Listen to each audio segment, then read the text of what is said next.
Como nosotros habíamos dicho hace un momento, vamos a conversar ahora, a partir de ya, con el licenciado Luis Tavera. Luis Tavera es profesor catedrático de la Universidad Autónoma de Santo Domingo UAS, donde lleva ya casi 2 décadas, ¿verdad, Luis?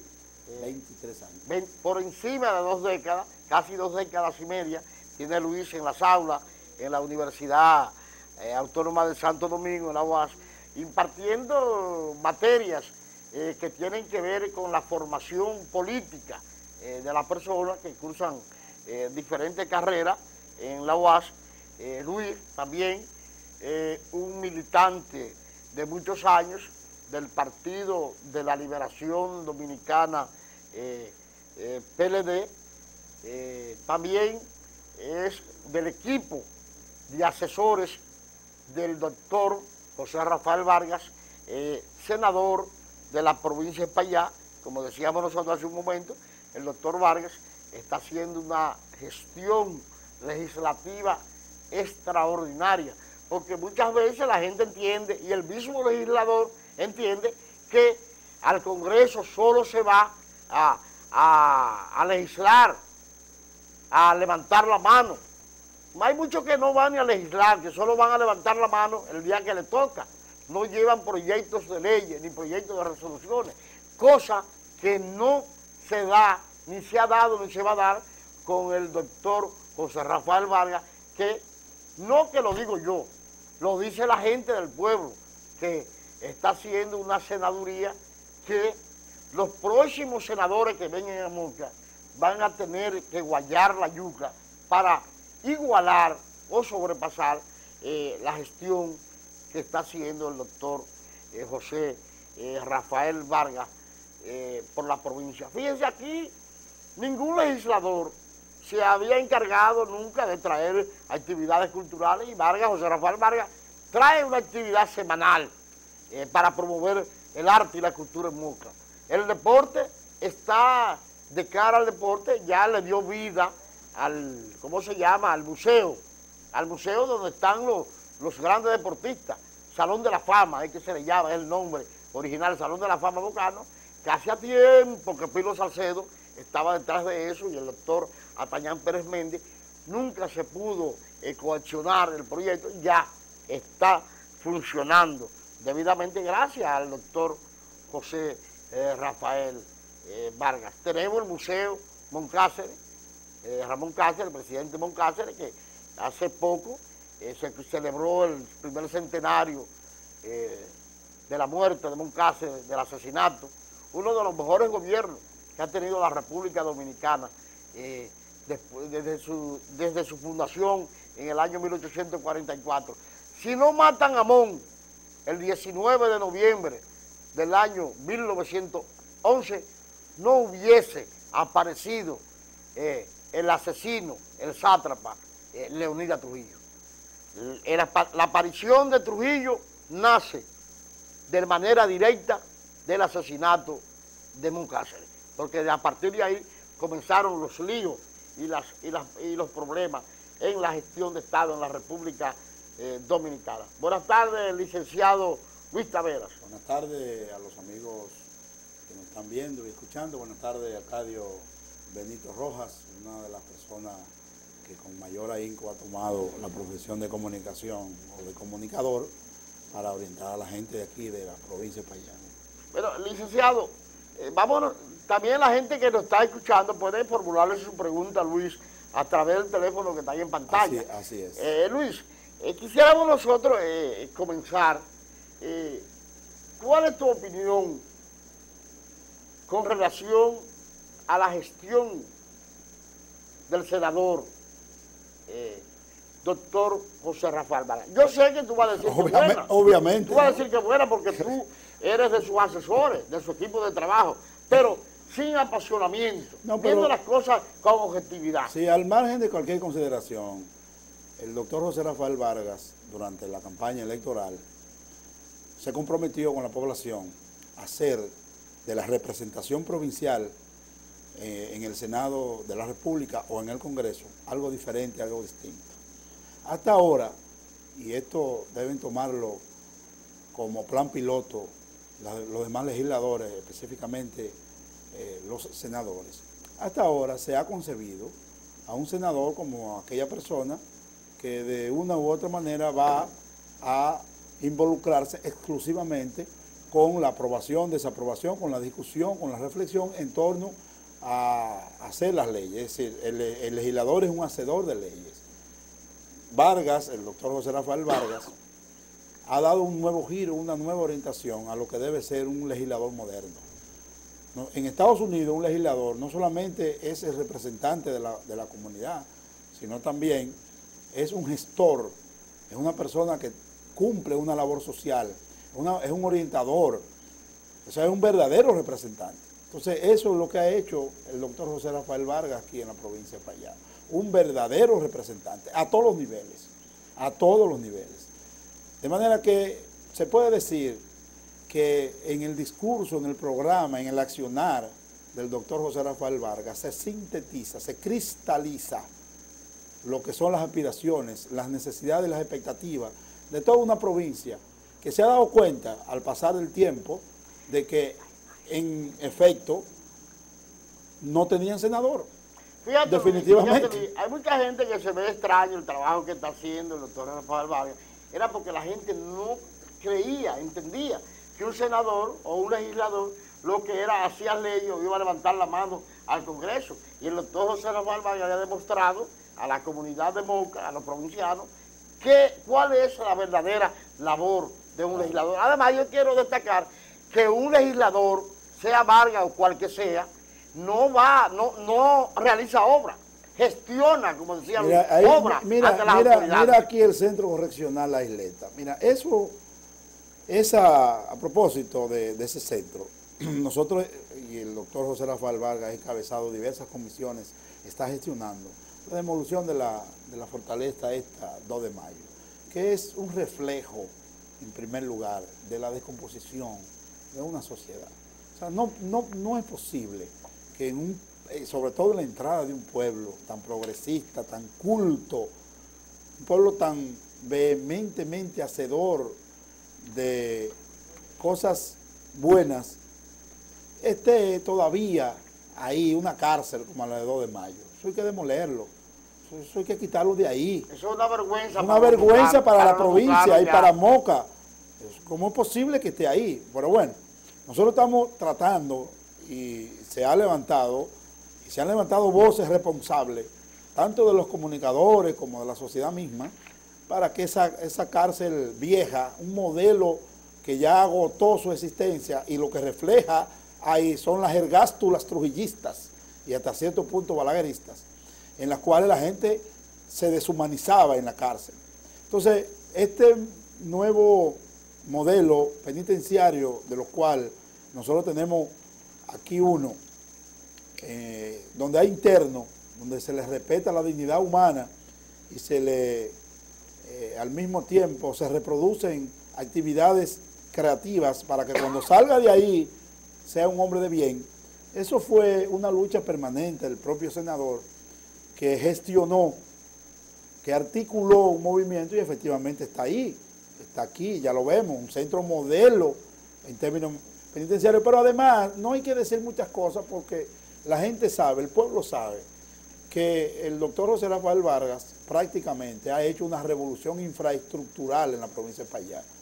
Es decir, es una persona que se ha dedicado a la creación de un ambiente, de un escenario de construcción en los cuales no solamente se refleja en carreteras, en centros educativos, sino también se refleja en este centro penitenciario que ha gestionado de manera muy exitosa y obviamente este tipo de actividad, este tipo de gestión, la gente lo agradece, no solamente en cuanto a construcción, a infraestructura, sino también a tratar de convertir o de recapturar a Moca como ciudad cultural. Todas estas actividades de carácter cultural, a propósito del primer centenario de la muerte o el asesinato de Mon Cáceres, pero además nosotros hemos hecho aquí conversaciones con todas las familias prominentes de Moca, desde los Rodríguez, desde los Cáceres, entre otros, hemos hecho conversatorios, discusiones con los propios familiares y con intelectuales. Para el próximo domingo, día 4, Fíjate, Luis, que mucha gente, déjame darte esta información. Que mucha gente de Moca conoce cuál fue el accionar de esas personalidades, y ahora a través de esos conversatorios la gente está conociendo quiénes verdaderamente fueron estas personas, todas importantes para Moca. Mira, en su momento. El próximo domingo nosotros vamos a tener la exaltación de varias personalidades, de varios deportistas mocanos, en lo que es al Salón del Deporte en Moca. Eso va a ser el próximo día 4 a las 10 de la mañana. ¿Cuáles serán esos deportistas? Bueno, hay varios deportistas y varios también personas. Y que la gente lo desconoce, que ya se olvidaron de ellos. Personas que han contribuido históricamente con, por ejemplo, ahí nosotros vamos a tener ahí a historiadores y poetisas como la Seño, como le llamaban, ¿no? Aurora Tavares Beliar. Doña Aurora. Doña Aurora Tavares Beliar, que no era de Moca, pero contribuyó de manera significativa al crecimiento de Moca, claro, la educación en Moca. Claro que sí. Vamos a tener, en fin, vamos a exaltar grandes personalidades de Moca. El día 4, el domingo 4 a las 10 de la mañana. Luis, ya saliendo de lo que es la gestión senatorial del doctor José Rafael Vargas, esta semana comenzó con la presentación de la encuesta Gallup hoy, correspondiente a la segunda entrega, del 11 al 14 de noviembre, donde, de acuerdo al secretario general del Partido de la Liberación Dominicana, PLD, doctor Reinaldo Páez Pérez, senador también, hay algún, de acuerdo al senador y de acuerdo al jefe de campaña del Partido de la Liberación Dominicana, Francisco Javier García, hay algunas inexactitudes en esta encuesta. Yo particularmente, que he estado leyendo y releyendo, veo cosas que no pueden ser posibles en la encuesta. Por ejemplo, que el PRI con un 4%. Que nadie te lo va a creer. Yo creo que el PRI no tiene un 0.05% en el electorado dominicano. Entonces, hay una serie de cosas que la gente no lo va a entender, y que Hipólito está frisado en un 47.9%.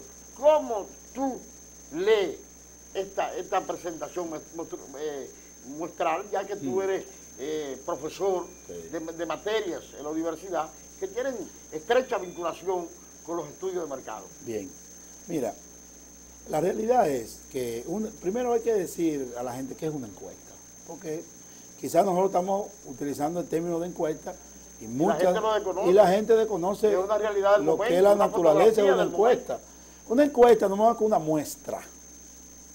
muestra en el cual las personas, a través de esa muestra, previamente escogida o seleccionada bajo un estudio económico y social, en el caso político, da como resultado lo que está pensando la mayoría de la gente en un momento determinado. De manera que, entonces, una encuesta es la medición de la percepción que la gente puede tener de algo en un momento determinado. Entonces, eso es lo primero. Lo segundo es que para tú darle seguimiento a una encuesta, tú tienes que, obviamente, las encuestas se publican por ciclo. En el caso de la Gallup, por ejemplo, se publicó la primera en agosto. Del 11 al 14 de agosto, ¿no? Y ahora se publica la segunda, en febrero se publicará la tercera, y finalmente en abril se va a publicar la última, ¿no? O sea, son 4 entregas. Entonces, las encuestas tú no puedes compararlas en el sentido de medir una con otra, porque cada encuesta tiene su ficha técnica, y por eso es que en principio cuando tú vas a valorar una encuesta, lo primero que tú dices, bueno, ¿y la ficha técnica? ¿En qué consiste la ficha técnica? Porque incluso las preguntas que se pueden formular en una encuesta no necesariamente se pueden formular en otras encuestas, y de acuerdo a las preguntas que tú hagas en esa misma proporción. ¿Para tener la respuesta? Tendrás la respuesta, es obvio. Obviamente. Entonces, tú tienes que mirar todos los detalles. En el caso de la GALU, que es que nos ocupa, la primera entrega de la GALU se dio en agosto. ¿Qué pasó en agosto? Que Hipólito tenía 47.9 y Danilo tenía 33.4. ¿Qué pasó? Bueno, todo el mundo sabe que la convención del PRD fue en marzo de este año. Y previo a la convención del PRD, prácticamente a principios del año, el escenario político dominicano estaba normado por todas las actividades del PRD, porque fue muy ácida la campaña entre Hipólito Mejía y el presidente de ese partido, el ingeniero Miguel Vargas Maldonado. De manera que los primeros años, y mucho antes de los primeros años, porque recuerde que la convención del PRD se pospuso varias veces, los cuales nomás en ese partido que acuerden una cosa y después la pospongan.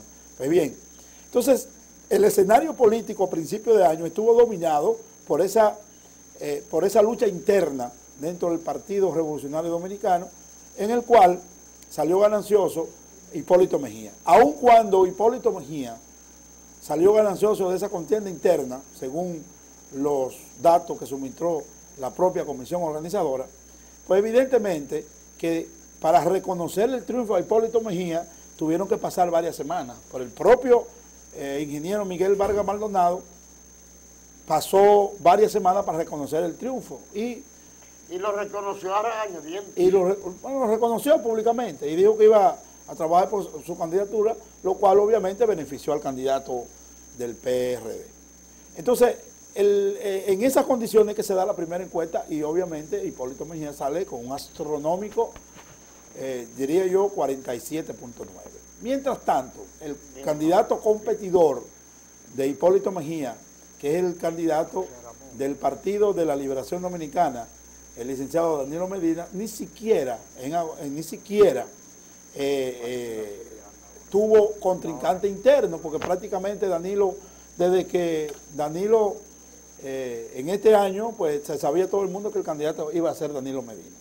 Entonces, a Danilo lo proclaman en junio, proclaman a Danilo Medina, es decir, después de agosto, de junio en la proclamación hasta noviembre, que fue la segunda encuesta, obviamente, incluso en la primera encuesta se le preguntaban a los propios PLDistas que la intención del voto y la intención del voto dentro de los PLDistas de Danilo era alrededor de un 80%. Es decir, había un 20% de personas que no estaban todavía definidos, y era lógico que lo hiciera así, porque todavía Danilo Medina, el partido como tal, y eso es natural en todos los partidos del mundo y de aquí en la República Dominicana, no se había aglutinado alrededor de la candidatura de Danilo Medina.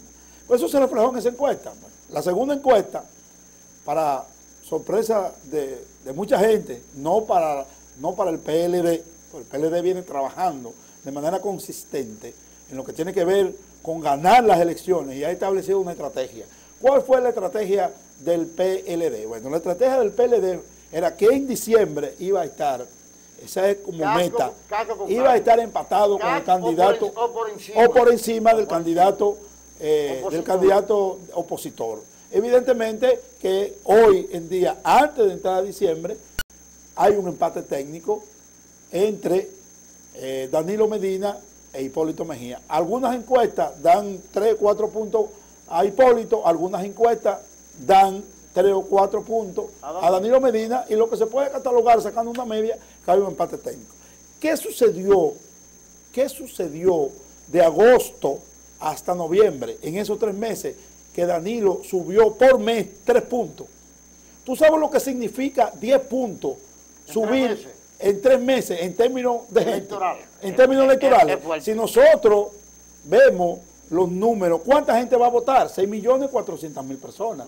Tú le metes el 10%, como diría la gente, a ese 6 millones, son casi 400.000 personas que en la primera encuesta no iban a votar por Danilo. Son más de 600.000 personas. Sí, el 20%. Sí, estamos hablando de casi 400.000 personas que antes no estaban definidos con Danilo y ya está definido con Danilo. ¿Y qué fue lo que sucedió? Bueno, lo que sucedió fue varias cosas. Primero,